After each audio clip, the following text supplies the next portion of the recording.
Hey, Bills Mafia. We know there's only one topic every day. All Bills, all the time. And now Matt Bovee and Sal Capaccio are going really deep, talking Bills all year long, because it's always game day in Buffalo.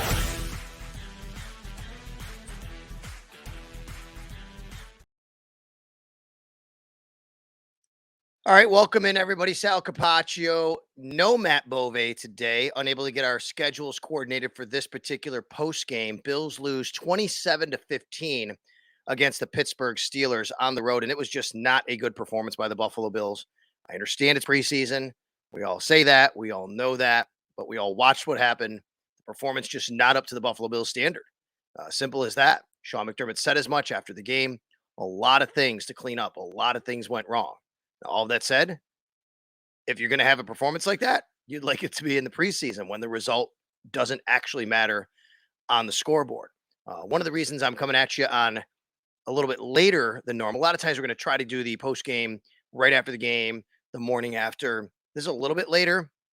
One of the reasons why was to really wait on a few of the injured updates so we can talk about some of the injuries. And we did learn a little bit earlier on Sunday, doing this on Sunday today, Sunday night, and earlier Sunday evening, Sean McDermott said that Tommy Doyle is out for the season. Now, we all saw the injury. It looked pretty brutal. It's unfortunate, obviously, for Tommy. Tommy tore his right ACL week 3 last year in Miami when he was playing guard, and they had all those offensive linemen go down, and they were on their, I don't know, 6th, 7th, 8th, 9th offensive lineman, I guess it seemed like that day. And he wound up tearing his ACL. He was out for the year. That was the only game he played in all of last season. His first action was week 3, and that was it. Works his way back, comes all the way back. By all accounts, he was, becoming a nice depth piece for the Buffalo Bills on the offensive line. And that's done. He's not going to be able to play in 2023. You saw the injury. He was pass blocking Matt Barkley, and I think it was the third quarter when it happened.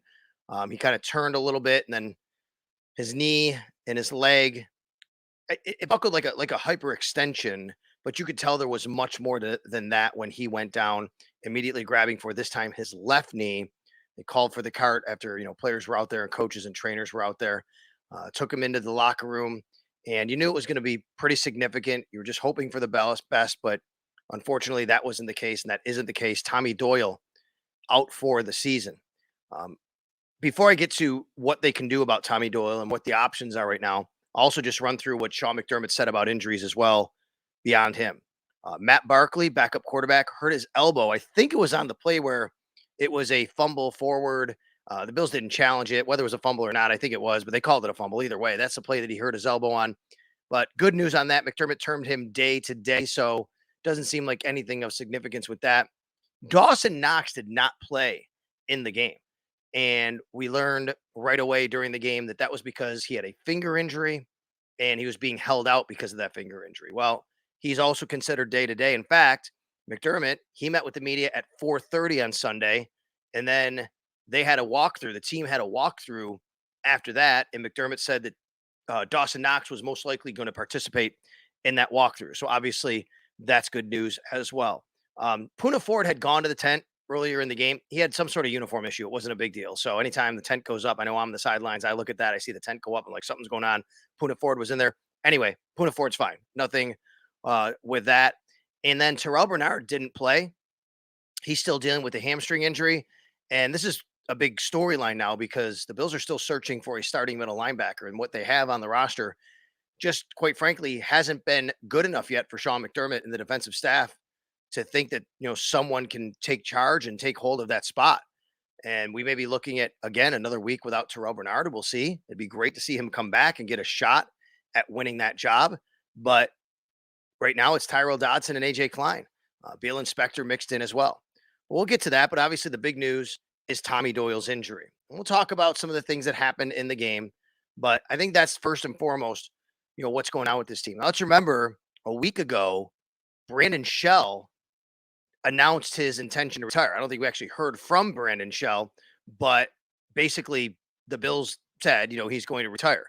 And that really depleted the Bills' offensive tackle depth. You have Deion Dawkins at left tackle. You have Spencer Brown at right tackle. And Tommy Doyle and Brandon Shell were considered two of the, top guys. That could be literally your 2-3 or 3-2 after that. They still have David Questenberry on the roster, and they still have Ryan Vandermark. And I think this team really, really likes Ryan Vandermark. I think Ryan Vandermark now, to me, suddenly becomes the main swing tackle. He's been better on the left side than he's been on the right side. So you'd like to have somebody who could be, more capable on one way if he's going to stay on one side. We'll see where they go with this. But I think they really like Brian Vandermark, and he probably becomes the number one swing tackle on this team now. That said, David Questenberry, obviously a guy who played last year. He's put a lot of time in the league. I mean, he's a replacement that's not going to be to the quality of what you have as your starting unit, but he's a guy that's played, and we'll see, what this means for him. I know people are thinking about Jason Peters. His name has been out there. It's been floated around. It's been bandied about. Bills fans say, come on, go get Jason Peters. 40 years old. He still wants to play. Look, anything is possible. This team is trying to win a Super Bowl. I mean, they may go out there and try to get Anthony Munoz to come out of retirement for all I know, right? But, and by the way, that's a joke. Anthony Munoz already in the Hall of Fame. He's well past it. He hasn't played in many, many years. But the point is, I would never say never with Brandon Beane. Anything can happen. I mean, they brought Cole Beasley and John Brown last year, for crying out loud, at the end of the year. They're going to do what they need to do. And if they feel that Jason Peters or anybody is going to be an upgrade that can help this team, they'll go out and do that. But right now, as I sit here, it just doesn't feel like that's something they want to do. I think they want to continue to go on with the guys they have on the roster to see where they can go, to see what Ryan Vandermark can be, to allow, I don't know, who else is on the roster? Like David Questenberry, like I said.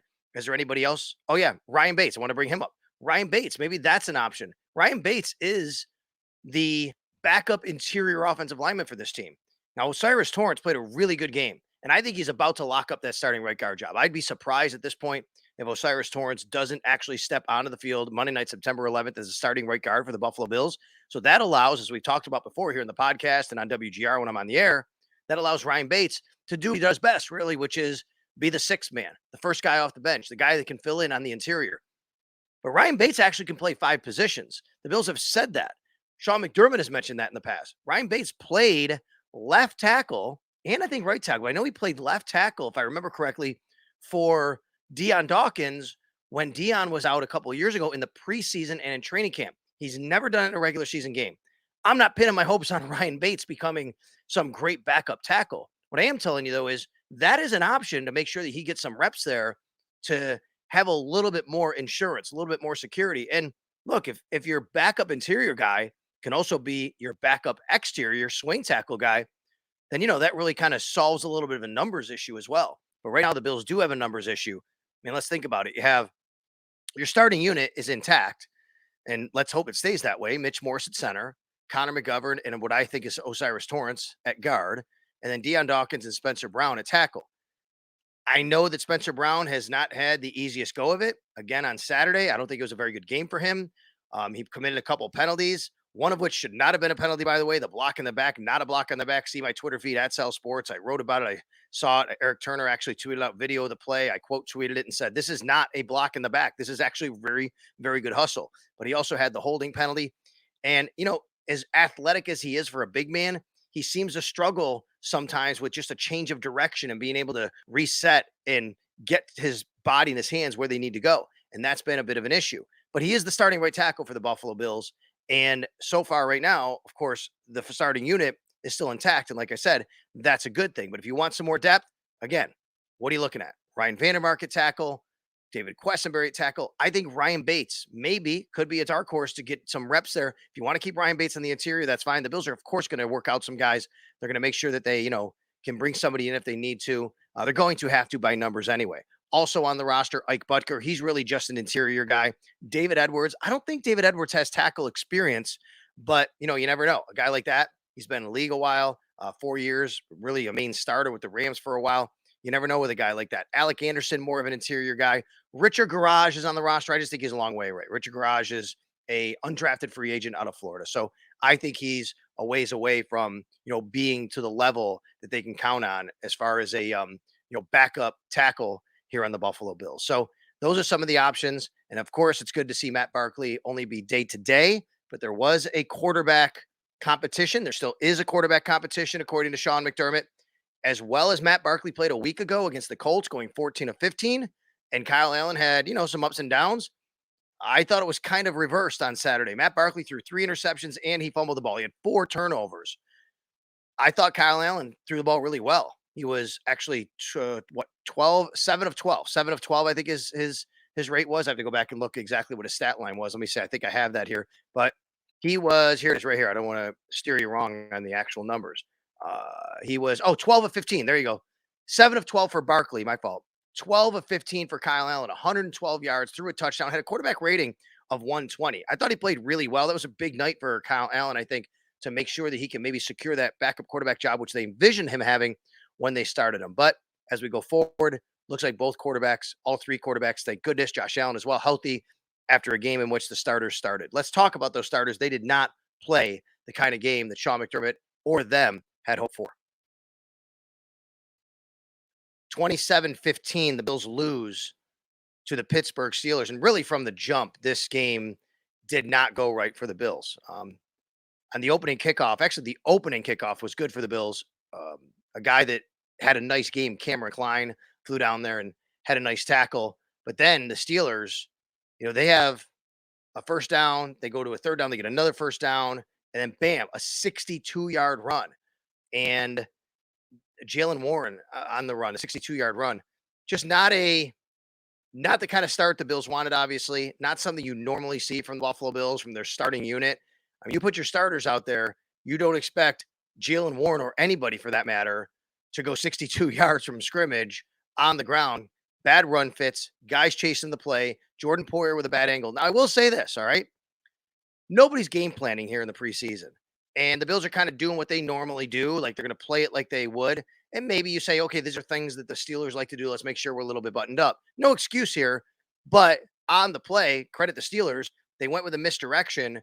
Micah Hyde actually came down from the box from his safety spot and went into the box, I should say, down from his safety spot because he was going with motion. He was actually away from the play. And they went that way with a little bit of play action back the other way on the counter. And that's where Warren got loosed on the sidelines. And really, it was some nice blocking. Not a great job by Tyrell Dodson on the run gap fit, but he was blocked out of the play. Matt Milano tried to scrape. He was blocked out of the play. And then Jordan Poyer, I thought, took a pretty poor angle to start, and then he tried to make the play, and he couldn't make the play. So, look, it's a horrible play. The Bills would love to have it back, I'm sure, on defense, but it was a 7-0 game quickly. Then the Bills come out on their offensive side, and this is what I mean by not a good game from start to finish. Bills get the ball. They have 10 men on the field, 10 men to start the game. You can't let that happen. Think about this. It's the first play of a preseason game, regular season game, post. I don't care. The first play of a game, it's scripted. Everybody knows their job. Everybody knows what they're supposed to do. Everybody knows the personnel that's supposed to be out there. I was watching and I saw the Bills start to huddle up, and then Quentin Morris just ran off the field. And I'm thinking, okay, well, for some reason they had 12 guys on the field. And then Rob Boris and him, the tight ends coach, started talking, and Boris and they were kind of having an animated conversation, like, what are you doing? Why are you out there? Couldn't tell what was going on. And my assumption was they had 12, which is why he ran off. That's not what happened. They had 11. He ran off. That created 10. Now, the Bills still actually completed the pass because they ran a play to Dalton Kincaid. He caught the ball across the middle, and it was a nice 6-yard gain. But you can't have 10 men on the field to start a football game. Everybody should know exactly what they're supposed to be doing at the start of the game. And then the Bills start driving down. They actually get inside the territory. I think it went to the 38-yard line they got to, the Pittsburgh Steelers. And then the penalties just started mounting. The penalties and penalties after penalties. One of them was on Spencer Brown, shouldn't have been a penalty. Another on Spencer Brown that was a penalty. Josh Allen twice dug him out of a hole, at least, well, one on a really big play, actually, I should say.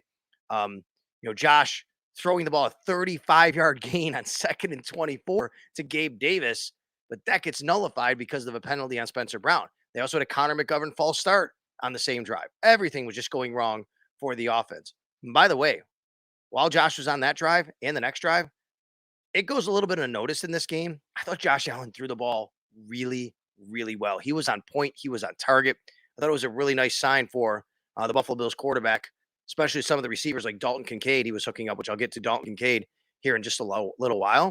But I thought Josh was, really good there. So the Bills have to punt. They do punt. And what happens? Punt goes back the other way, 54, 57 yards, whatever it was. I mean, this is just a snowballing effect at this point of what's going on. It's defense, and then it's offense, and then it's special teams. You want to talk about having just a bad day and bad breakdowns? All three phases of the game.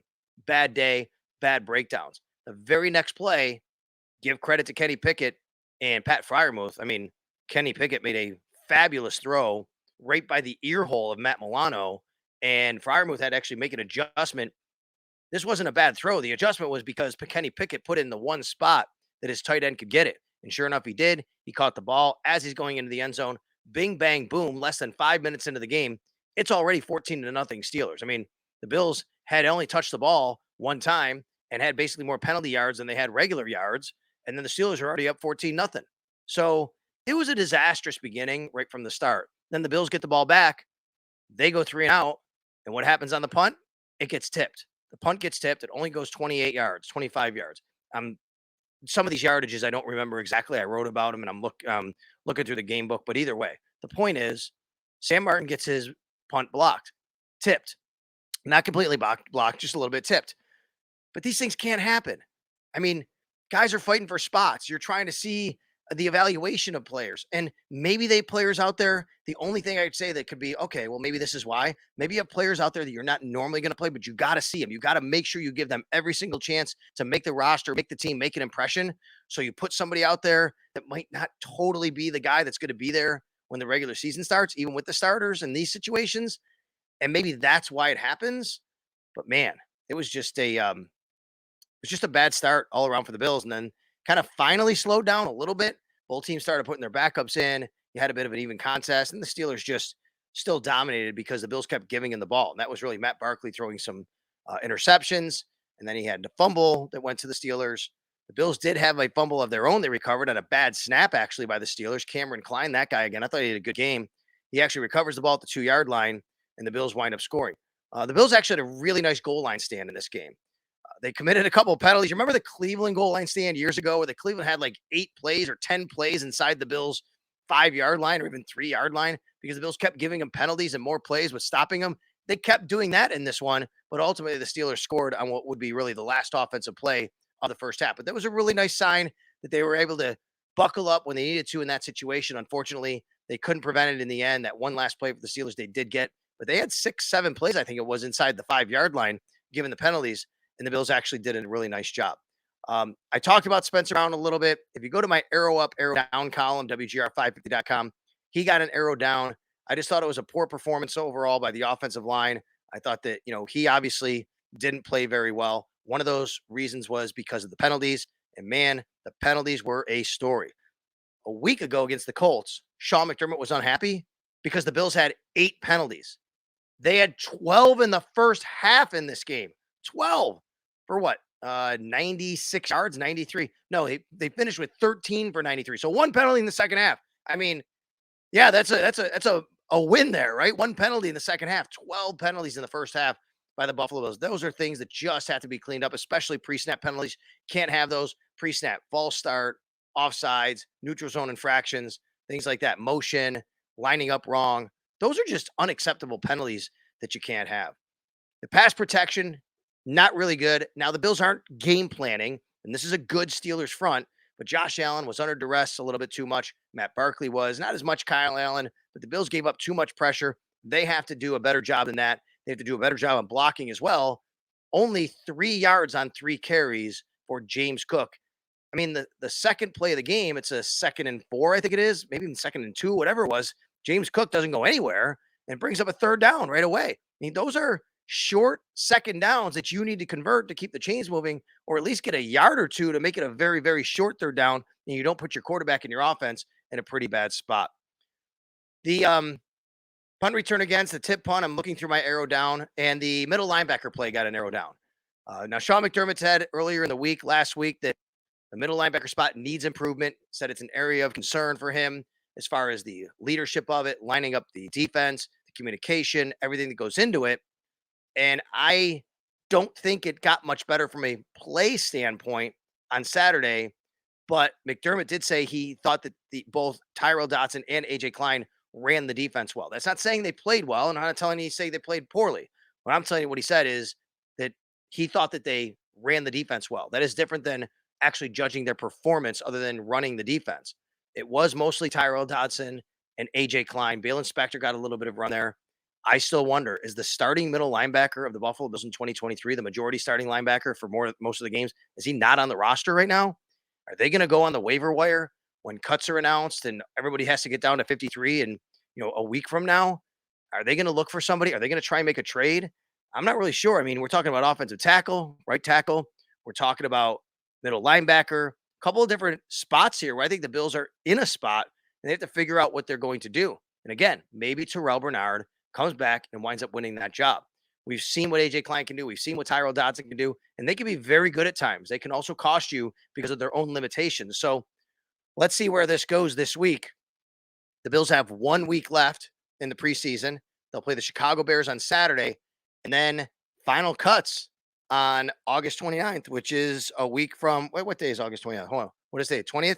All right, so there you go. It is Tuesday. All right. Tuesday of next week. You're probably hearing this on Monday. It's like in 8 days from that. And that's when everybody has to go down from 90 men to 53 men. There's no 1 or 2 cuts this year, no 3 cuts. It used to be it's 1 cut. Now teams can still cut guys anyway before then, but that's when we're going to find out who's out there. And I wonder if the Buffalo Bills decide to hit the waiver wire, see who's out there at the middle linebacker position. All right, well, there were some good things, believe it or not, that happened for the Bills against the Steelers on Saturday night. All right, Sal Capaccio, no Matt Bove here on this episode. Thank you. And by the way, if you're watching on the stream, if you're watching on the YouTube channel, I appreciate that. At Sal Sports on YouTube. A little bit darker tonight. I don't know. I didn't get the lighting right in here, but I wanted to get you an episode. I wanted to get you a post-game show. So thank you for dealing with that. And I apologize. Maybe also I didn't shave, so maybe that's why it was. I didn't want like the light shining on my shadow, so to speak. So wanted to look okay, But thank you very much. And Mike Robier doing a great job of making sure that we sound good as well on the audio version. So check that out. iTunes, Spotify, wherever you pod. All right. So as I clear the palate there with some coffee. Yeah, I'm drinking coffee at night. I can drink coffee any time of the day, any time of night, to be quite honest with you. It doesn't really keep me up. So that's what I'm doing here as I get ready. I need more decaf, though, as you can tell in my voice. I'm a little too energetic. All right. Arrow up. Who performed well? And it's not the arrows up. There are guys I think maybe that you could tell me that performed pretty well or things that went well that I didn't write about. But first and foremost, Dalton Kincaid, the tight end for the Buffalo Bills. Very impressive. He's been impressive all training camp. 3 catches, 45 yards, first play of the game, a 25-yarder later. It looks like a carbon copy. Just this guy catching it over the middle and turning upfield, catching it over the middle and turning upfield. I mean, you can't put a linebacker on Dalton Kincaid. You can't do it. You're going to get beat. Memo to the rest of the league. You better put a nickel back on him. You better put a defensive back on him. And if the Bills see that, then the Bills know they have a bit of a lighter box and they're going to be able to run a little bit more. That's what the whole point of drafting a guy like Dalton Kincaid was and what it's doing for this offense. So really like Dalton Kincaid's game. To me, he's a guy that you kind of just don't play him next week. Don't play him against the Bears. Like he's just as important, I think, as anybody else in this team, given what he means to the offense and to everybody else around him on the offense and what their roles can entail. Talked about Cameron Klein. Look, this is a numbers game at defensive end. I don't think Cameron Klein is making the 53-man roster, but this is a guy that's knocking on the door with the kind of camp that he's had. He was active all game. He was in on the tackle on the opening kickoff. And then later he recovered the fumble at the 2-yard line, set up the Bills touchdown. He wound up with 2 tackles, a sack. He also had a QB hurry and the fumble recovery. Cameron Klein played a good game. And again, let's look at the numbers at defensive end here. I'm imagining the Bills are going to keep 5 on the active roster. The question is Von Miller one of the 5? Well, even if Von isn't, Greg Rousseau, Leonard Floyd, Boogie Basham, AJ Epinesa, Shaq Lawson. I mean, is that a spot? Could Shaq Lawson's spot be in trouble? Has he done enough this camp? Has he put together enough body of work? We all know that Shaq Lawson is a solid player. He has been for the Buffalo Bills. But if the Bills feel that they can go a little bit younger or they can have somebody there that can give them a little bit more of whatever role they want to play, is that possible? I think it's possible. Kendall Vickers, too. Kendall Vickers, he's a really outstanding player, I think, for the kind of role that he's asked to do. He can penetrate. He can play the run. Thought he did a really nice job on Saturday. Kingsley Jonathan, and for all you Syracuse people, remember him from a few years ago, Syracuse Orange, who's an undrafted free agent by the Bills, actually got claimed by the Bears last year, was there for several weeks, came back to the Bills, finished the season. Now he's back with them again. All of these guys, to me, are really interesting guys to talk about. Then you have AJ Epinesa, who, and Boogie Basham, both of them actually. AJ Epinesa and Boogie Basham. Are we sure they're both 100% locks to make the team? I can't say so. Maybe, just maybe, the Bills feel a guy like Cameron Klein or Kingsley Jonathan or Kendall Vickers has earned a spot and they try to make a trade and try move one of these guys. Or they feel that these guys, I mean, Boogie Basham was great against the Colts. Really interesting to see what they're going to do at defensive end. And then you throw in Von Miller. I can't see this team keeping 6 defensive ends. I guess it's possible, especially if they just want to make sure they have Von, but they have to have guys, if you keep Von and you only have him as one of 5 and someone else gets hurt, he's got to play a little bit more than you want early in the season. If you don't keep Von, meaning on the active roster right away, you can keep the 5 and not worry about it. You could also keep Von and keep 6 just in case something happens and he has to play a little bit more. So I think the defensive end spot is going to be super interesting. I think Saran Neal's had a really good camp, and he had a very nice game on Saturday. Like, he was actually the guy with Cameron Klein in on the opening kickoff, and he was flying around the field the whole game. Had a huge pass breakup in the second quarter. He added another pass breakup later. I think he was the only Bill with 2 credited pass breakups in the game. Finished also with a pair of tackles. I think he's put together a really nice camp. And really, I mean, he's kind of playing right now as the backup nickel corner. You think of Cam Lewis in that role, and it was good to see Cam Lewis back, by the way. He wound up playing in the game, and he can play corner, he can play safety, special teams. Cam is just so versatile. The more he can do, it helps him. But I think Saran Neal is really more of the main backup nickel, and I think he's done a really nice job this training camp and preseason. I gave QB Kyle Allen an arrow up. As I said before, I know that it's going to go a little bit unnoticed because of the game that the Bills played and lost and how everyone basically, played overall, but he was good. 12 of 15, that's 80%, 112 yards and a touchdown. I think he quieted a lot of the criticism from a week ago against the Colts. And then there's Justin Shorter. Justin Shorter led all pass catchers, 5 grabs, 47 yards and a touchdown. This is a guy that was not targeted a week before that against the Colts. He's a 5th round pick of the Bills. You think that he's, got an inside track to make the team, and he should as a 5th round pick. But man, it is getting tight at wide receiver. You still have Andy Isabella, who played in the game and returned kicks, didn't really do much. Other than that, I wonder what they feel about Andy, because I think he's put together a really nice camp. You still have a guy like Keyshawn Johnson, who was returning kicks and punts. Keyshawn Johnson, keep him, was he out there returning punts because they want to make sure that if they're going to do this, that he's a guy they can count on a pinch? Sometimes that happens. I mean, Khalil Shakir didn't play all that much, so we'll see what they do with this wide receiver group. Trent Sherfield, by the way, really nice game.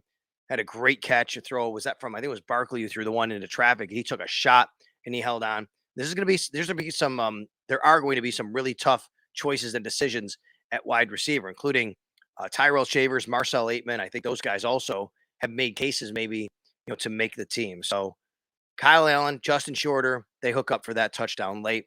And the last one, but it shouldn't be last, one of the first guys I think that really jumped off the page, O'Cyrus Torrence. I mean, here's a guard, 2nd round guard out of Florida, who, while the offensive line overall didn't play well, I thought he really held his own against a very good front. This is a great situation for the Bills, and find for the Bills, I guess, to bring this guy in the 2nd round. Many thought he had 1st round talent, and to plug him right in and be able to start. And if he can do that and be really quality, this is a guy that might actually wind up being their best offensive lineman relatively soon, the next couple of years. Might be a guy they can really just count on as an anchor right there at guard. So really liking the camp he's putting together. And again, that goes back to and circling back to Ryan Bates' situation as the swing guy, the backup, the 6th man, however you want to put it. But I thought O'Cyrus Torrence really played a nice game. And that's a really, really good sign for the Bills, because going into the season, I think there were questions, okay, who wins the right guard spot?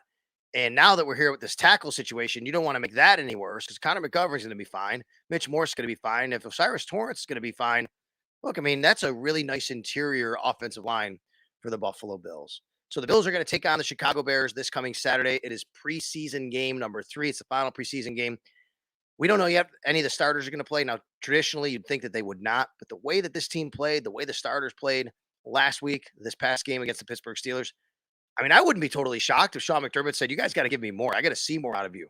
Nobody's going to want to see that from the Buffalo Bills fan side of things, of course. They don't want anybody to get hurt. And I get it. I don't want to see it. I don't want anybody to get hurt. We just saw what happened to Tommy Doyle. You never want to see that with anybody, much less starters and your starting quarterback and receivers and guys like that.